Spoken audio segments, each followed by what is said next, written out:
ખાવા પીવાના બધાના સ્વાદ જુદા જુદા હોય, આપણા ઘર કરતાં જુદા હોય, તો ત્યાં એડજસ્ટ થતા શીખે.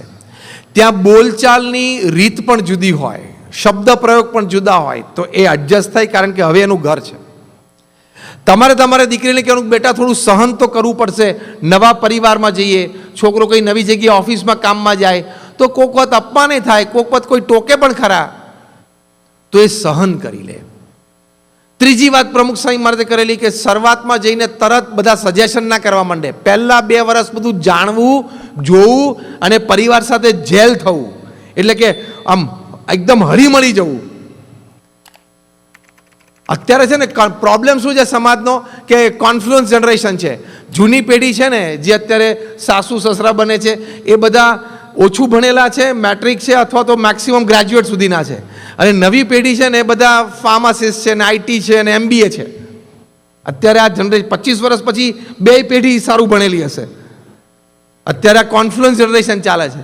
એટલે અત્યારે શું હોય, સાસુ બિચારી 10મા ધોરણ પાસ થઈને દીકરી MBA થઈને જાય એટલે પહેલે જ દિવસ સજેશન કરે કે mom actually you see the refrigerator should be in this direction.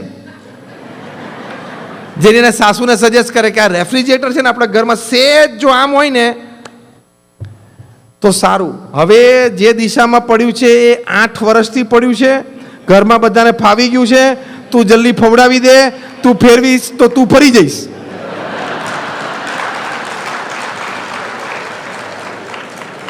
આ હું પ્રેક્ટિકલ ટીપ બોલું છું, થિયોરેટિકલ વાત નથી કરતો. સુખી રહેવું હોય પરિવારમાં તો આ બધું જ સમજી રાખવું પડશે. પછી પ્રમુખ સ્વામી મહારાજે કહ્યું કે એના સાસુ સસરા એને વઢે ત્યારે મૌન રાખે, સામું નહીં બોલવાનું અને હાથ ઊંચો નહીં કરવાનો. જો તમારી દીકરી સાસરે જઈને સાસુ સસરાને વઢતા હોય, ભલે ખોટું વઢતા હોય, એ વખતે સામું બોલે તો હર pharmacy goes in dustbin, her IT graduation goes in garbage, her computer engineering goes to waste. કારણ કે ભણી પણ વડીલોની અમાન્ય રાખવી અને સંસ્કાર એ તો તમે એને આપી ના શક્યા ને દર્શાવતી નથી. મેં કહ્યું એમ ખોટું સહન પણ નહીં કરવાનું, પણ એ ઘડીએ એ મોમેન્ટે તો સામું ના જ બોલાય. એટલું તો લેસન તમે અહીંયા લઈને જ જજો. અને હા, 2 દિવસ સુધી પ્રેમથી સાસુ સસરા સાથે બેસે ને કે પપ્પા તમે વાત કરતા મમ્મી વાત કરતા પણ તમે આમ સમજ્યા છો પણ વાત આમ હતી, તો એ સાસુ સસરાને પણ એમ થાય કે દીકરી સંસ્કારી છે, ભણેલી છે પણ સંસ્કાર છે એના, એને પણ વધારે પ્રેમ ઉપજે અને બોન્ડિંગ સ્ટ્રોંગ થાય. અને દીકરીને કહેવાનું કે બેટા કંઈક કામ હોય ને તો મહિને 1.5 મહિને બરોબર છે, કંઈક ફોન કરજે, કંઈક સમાચાર આપવા હોય, બાકી રોજ ફોન કરવાની જરૂર નથી. હવે તારું ઘર છે, તું ત્યાં રહે, સુખી રહે, એમાં તારી શોભા છે, એ ઘરની શોભા છે અને અમારી શોભા છે, એવી શીખ આપવાની. આ બધી વાત પ્રમુખ સ્વામી મહારાજ આ પ્રસંગે પેલા ભાઈ હરિભક્તે પ્રભુદાસભાઈને કરી. કેટલી હકીકત અને પ્રેક્ટિકલ છે. અને તમે રોજ સાંજે તમારી દીકરીને ફોન કરો કે બેટા શું હતું, રોજ સાંજે તમે 20 મિનિટ કોકની જોડે વાત કરો એટલે વાતમાં તથ્ય શું હોય? ભાખરી કરી ખીચડી, એટલે જે કર્યું ખાઈ લે ને. પછી ચર્ચા કરે તાર સાસુ કેટલા વાગે ઉઠી હતી, તાર સાસુ તને શું કીધું, એ કેટલા કલાક બહાર ગયા હતા, કેટલા વાગે પાછા આવ્યા હતા, તે રસોડામાં આવ્યા હતા કે નહીં. What nonsense. પછી ત્યાં શંકાઓ જાય, ત્યાં પ્રશ્નો ઊભા થાય, ત્યાં ઝઘડા ઊભા થાય. એટલે કહેવાનું કે બેટા કંઈક કામ હોય તો ઠીક છે, અથવા તો રાજી ખુશીથી મહિને 2 મહિને ફોન કરશું તો આપણે વાત કરશું, બાકી રોજ ફોન કરવાની જરૂર નથી. હવે તારું ઘર છે, તું ત્યાં રહે સમજીને, એમાં તારી શોભા, એ ઘરની શોભા ને અમારી શોભા છે. આ વાત સાચી છે કે ખોટી છે? બોલો. આવી રીતે મારો પરિવાર સુખી પરિવાર થાય. મારો પરિવાર સુખી પરિવાર આવી રીતે થાય. તો આ બધા આપણા સંસ્કારો છે, એ સંસ્કારો એને તમારે આપવાના. બીજી એક વાત સંસ્કાર સંબંધી પતિ પત્ની વચ્ચેની વાત છે. પ્રમુખ સ્વામી મહારાજ એક વાત બહુ જ સરસ કરતા, એક્ઝેક્ટ એમના શબ્દ કોટ કરું છું.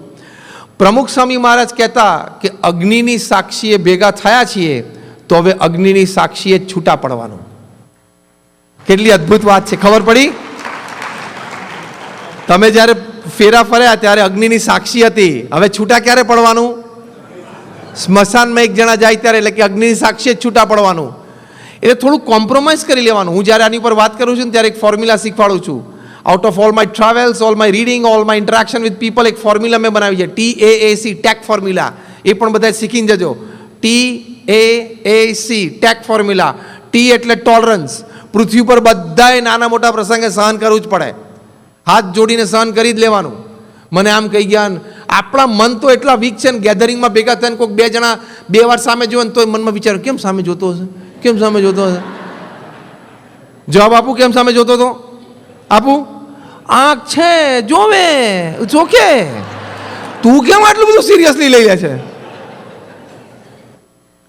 એટલું આપણું ટોલરન્સ લેવલ જતું રહ્યું છે.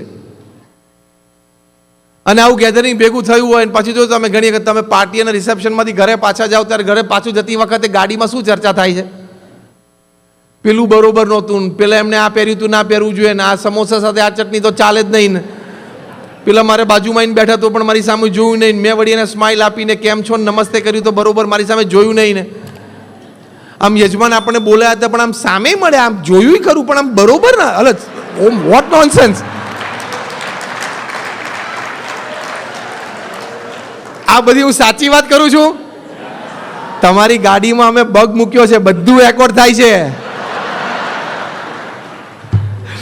I am just joking, okay? What I mean to say is, તમને કોઈએ યજમાને એમના દીકરીના લગ્નમાં કે રિસેપ્શનમાં કે કોઈ પ્રસંગે પ્રેમથી ઘરે બોલાવ્યા છે, તમારે ત્યાં જઈને પ્રેમ વરસાવવાનો છે, પ્રેમ સ્વીકારવાનો છે, કંઈ નવા જે લગ્ન થયા એને આશીર્વાદ આપવાના છે, ભેટ મૂક્યો તે મૂકવાની છે, પુષ્પ એટલે બુકે આપવાનો છે, અને એને જે પ્રેમથી બનાવ્યું એ તમારે જમવાનું છે. એમાંથી 2 આઈટમ અનુકૂળ ના આવી તો નહીં જમવાનું. Why are you discussing that? એનો પ્રેમ ને નિસ્વાર્થ ભાવે તમને બોલાવ્યા છે, એના વિશે તમે ગાડીમાં પાછા જતી વખતે ટીકા કરો છો? માણસાઈમાંથી તમે ગયા કહેવાઓ. તમારા પરિવારજનોને ગાડીમાં સંસ્કાર પડે છે અને પછી પરિવાર ક્યાંથી સુખી થાય? ચર્ચા એ જ કરવાની કે કેટલા પ્રેમથી આપણને એમને આમંત્રણ આપ્યું, આપણને મળ્યા, હા, અને આપણને પ્રેમથી ભોજન, અને હું ભોજન લેતો ત્યારે એકવાર પાછા આવીને મને મળી ગયા, બધું બરોબર છે ને, ઇનફ.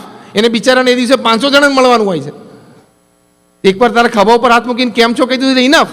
આમ બરોબર ના મળે. હવે બરોબરમાં તને કેવી રીતે સંતોષ આપવો? બરોબરમાં તને સંતોષ કેટલો આપવો? તને ખભે બેહાડીને જમાડે તો છે. આ બધા આપણા સંસ્કારો છે. સાહજિકતા રાખવી જીવનમાં, સાહજિકતા અને સરળતા રાખવી, મોટું મન રાખવું, પ્રસંગે ટાણે મોટું મન રાખીએ તો આપણને આનંદ, એને આનંદ. અને ઘરે જઈને ફર્સ્ટ ક્લાસ મેસેજ મૂકીએ, બહુ આનંદ આવ્યો, અભિનંદન, સરસ પ્રસંગ થયો, અને તમારા દીકરાને બહુ માટે અમે પ્રાર્થના કરી છે બંને સુખી થાય. કેટલા સરસ સંબંધો ગોઠવાય. એટલે આ બધા આપણા સંસ્કારો છે. એટલે પ્રમુખ સાંઈ મારે કહેતા કે પતિ પત્ની વચ્ચે ઘર્ષણ ઊભું થાય ત્યારે આ બધા સંસ્કારો કામ લાગે છે.